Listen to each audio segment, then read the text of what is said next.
Welcome to the Middle-earth Philosopher. Today I wanted to delve back into the human experience of Middle-earth a little bit, and also explore the philosophies of one particular human who is considered to be among the greatest, if not the greatest warrior of any age of Middle-earth, and that particular character being Hurin. Now, just so it's known, there are 3 or 4 Hurins throughout the writings and whatnot. However, I'm referring to the original Hurin of the first age. So to begin with, let's give a little bit of a backdrop here. This is the first age, and particularly towards the end of the first age, where humans have migrated west into Beleriand and have allied themselves with the elves. In particular, there were 3 tribes who were the most well-known and allies, and they were called the Edain. And Hurin is from the tribe known as the House of Hador. Now, they lived in the northwestern region of Beleriand known as Lordoftherings.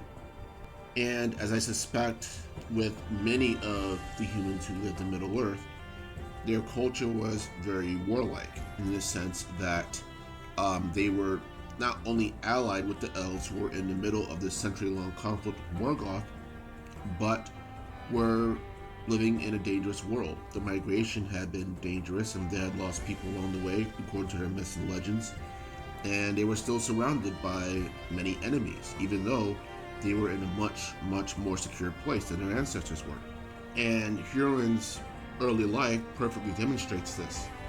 He's been fighting in war since he was a kid, along with his brother Hurin.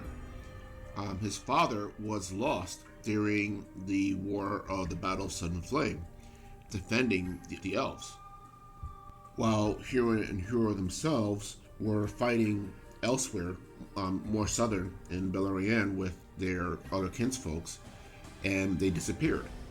And it turns out that they were saved by eagles and taken to Gondolin, where they stayed for a time, but upon Hurin's insistence, they returned on an oath of secrecy that they wouldn't reveal the location of Gondolin.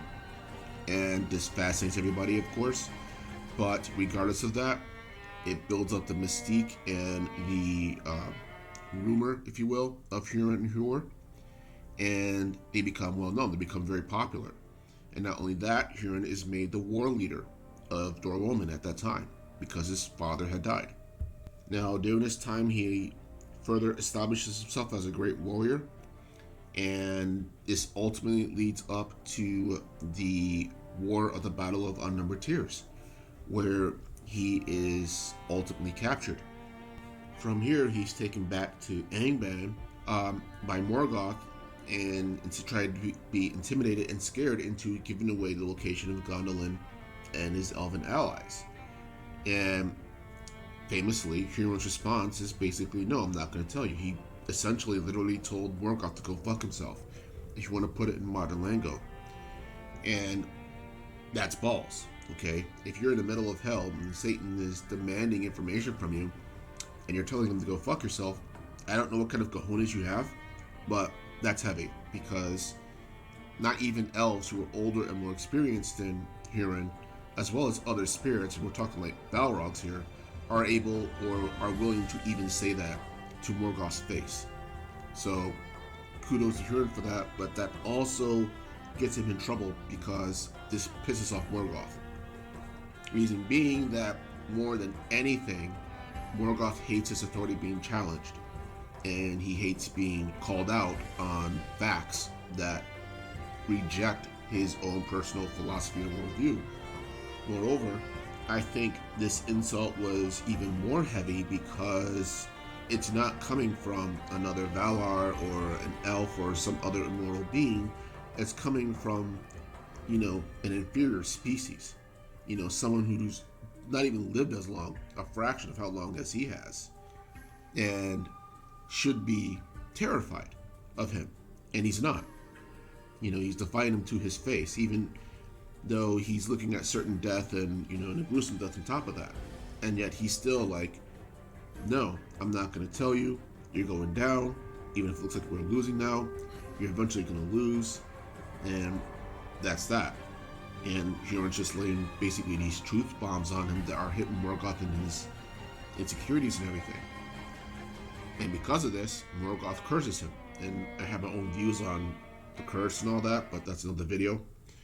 But regardless, he says basically that he's going to stick him on a high point of Angband and force him to watch his children suffer and die in despair, and that Morgoth is going to make sure of it. So he literally kind of puts this quasi-spiritual hit on Nienor and Hurin, which is creepy and extremely vindictive because that's just who Morgoth is. So Hurin's there for decades, and he sees everything kind of play out in his children's lives and everything that kind of goes down with that. And after all that is done, he is eventually released by Morgoth, who tries to present it as a act of mercy, so to speak, but no one's buying it, and especially not Hurin. Yet, despite this, he being Morgoth, uses this freedom to evil ends. Hurin is rejected by his own people because he's escorted out of Angband by an army of orcs, like he's some sort of war hero among their group, rather than the elves or the humans, who by this point were long defeated. He spreads chaos, across wherever he goes in Middle-earth. He is responsible for wiping out the last of the petty dwarves to exist. He either is responsible for taking out the royal house, the last of the royal house of the Haladin, or he causes a civil war among them out of spite and revenge for what happened with his children, because again, his view of what happened with that was twisted.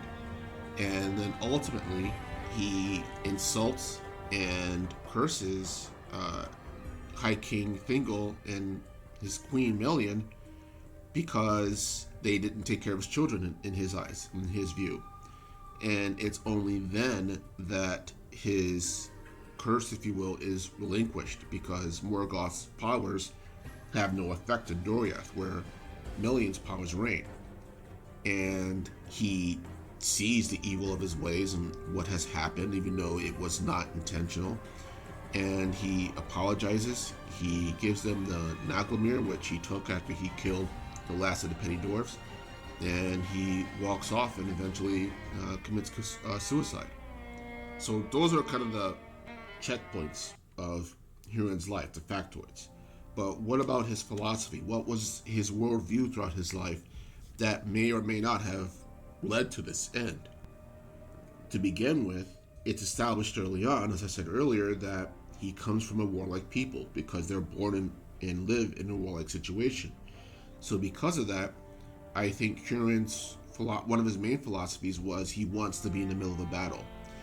He is someone who does not like waiting for war to come to him. He wants to go to the war. And he is very proactive in that sense. Now, that's not to say that Hurin is a warmonger, not at all. He wants peace, and in fact, I'll get to this later, his hope is that the elves are going to ultimately restore peace, to Beleriand by ultimately defeating Morgoth. But at the same time, he's kind of a violent guy. And this is also accentuated by the fact that he is known for having a hot temper, at least when he's younger, and just being very stubborn and kind of bullheaded. I mean, we're talking about a guy who told a king of the Noldor that he wants to go back and leave this paradise that they're in, even though the king had said, no, you're going to stay. And Hurin's saying, no, we need to go back. He's not doing it in the same way that he did it with Morgoth, obviously, much better terms, but it's still that same stubbornness and pride that he displays with Morgoth in essence. That sense of, if it's going against his values and what his beliefs, it doesn't matter what or who you are, he's going to say it. And this tendency towards war and entry into conflict kind of rolls over to who he spends his time with. And it's said that in the Children of Hurin that he tends to spend more time with the elves and among other soldiers. He seems to feel more comfortable, in an army base, so to speak, or in battle than he does with his own family, which isn't a slight against him. But again, it's that mindset, it's that culture, I think, that he's in. And the primary motivation in all of this, and the reason why he does all this fighting, and why he's so into it, is because, as his wife Mohan says, he sets his sights very high. He's very high-minded, and he has a lot of faith in the elves and what they're able to do and accomplish. He's very well learned in that, which is why he can somewhat tell Morgoth off when he does. But he just has this unshakable belief that the elves are going to right everything. And this is despite the fact that Mohan, who has also experienced war, but in a much, much different and drastic sense, is a lot more cynical and pragmatic about it and tries to relay this to Hurin, but he either is not having it or just decides that to agree to disagree.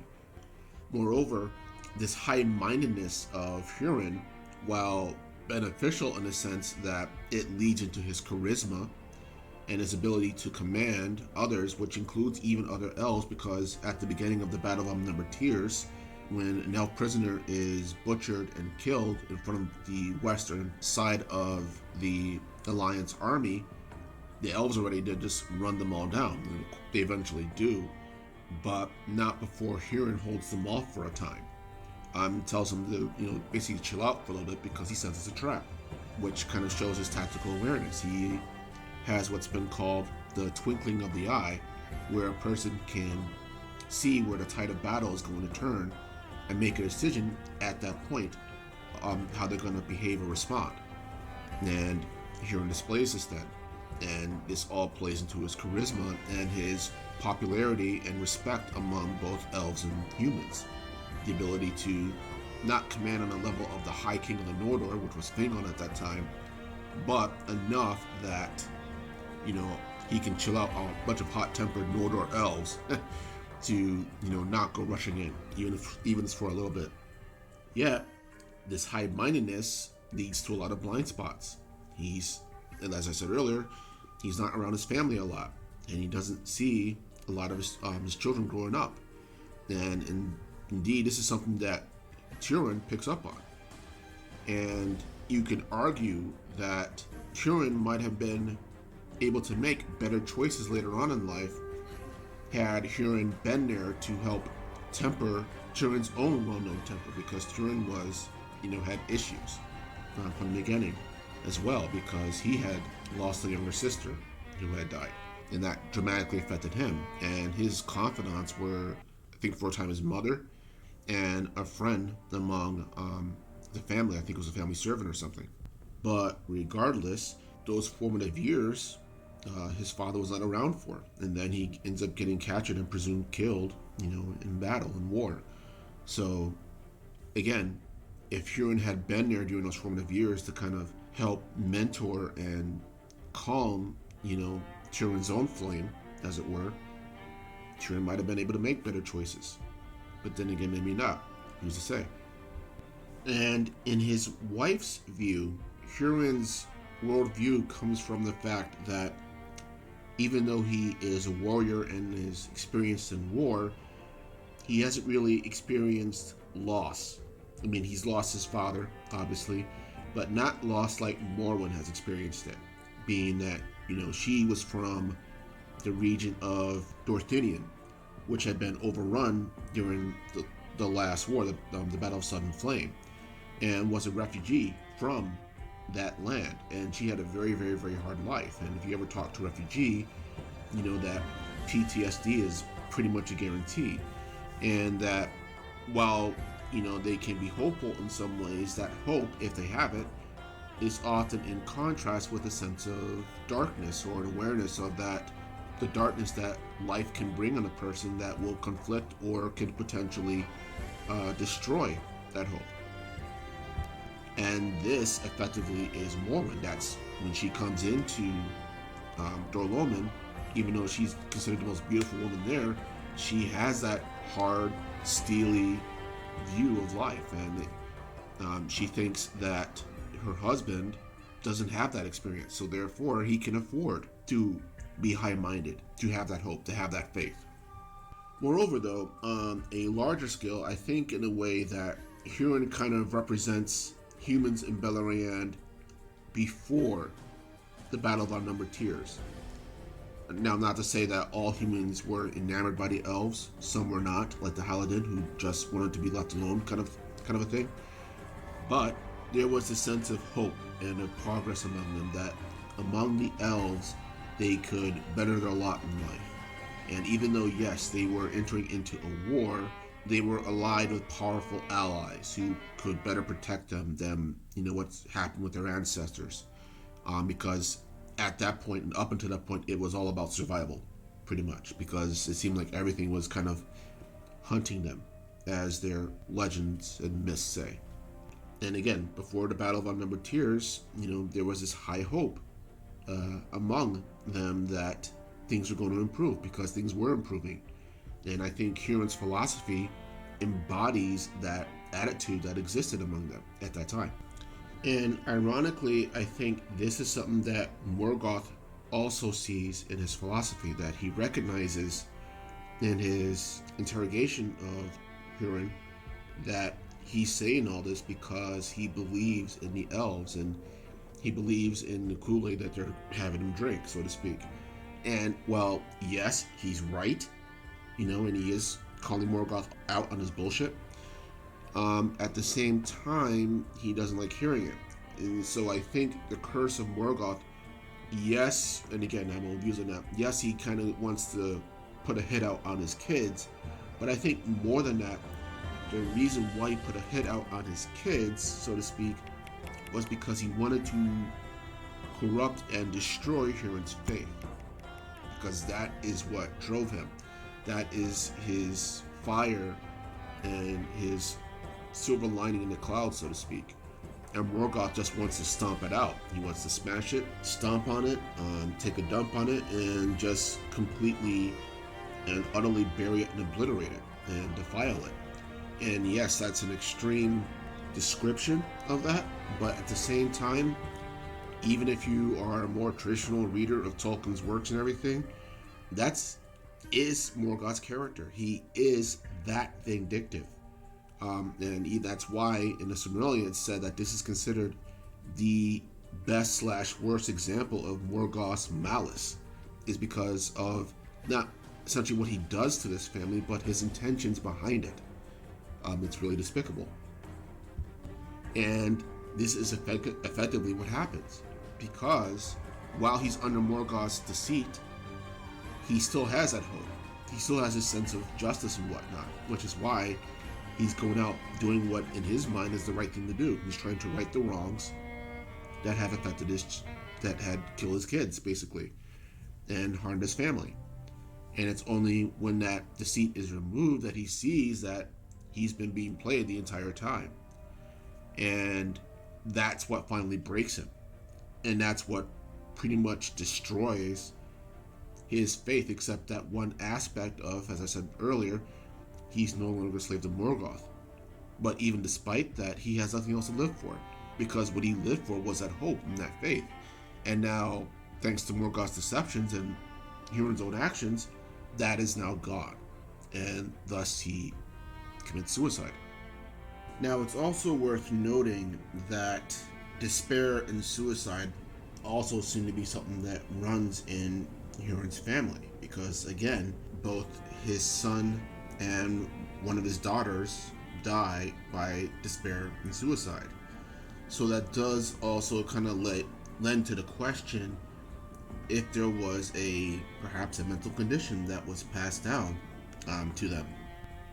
Now, all that to say, doesn't mean that Hurin's philosophies were wrong, because he is proven right. Morgoth does go down eventually, and the world is for a time made peaceful again and whatnot. It's just that unfortunately he's not there to see it, because he basically bears the brunt of being the messenger of the bad news, I guess you can say. Also too, that's why he's also known as the greatest warrior of Middle-earth that within humanity has ever been, because not only was he a war hero, but he was able to speak truth to spirits and or people in power no matter what the consequences were. And you could argue if the consequences were worth it or not, but facts were that he still did it. And his legacy, rather, is highly respected for that. So those are the philosophies of Hurin as I see it.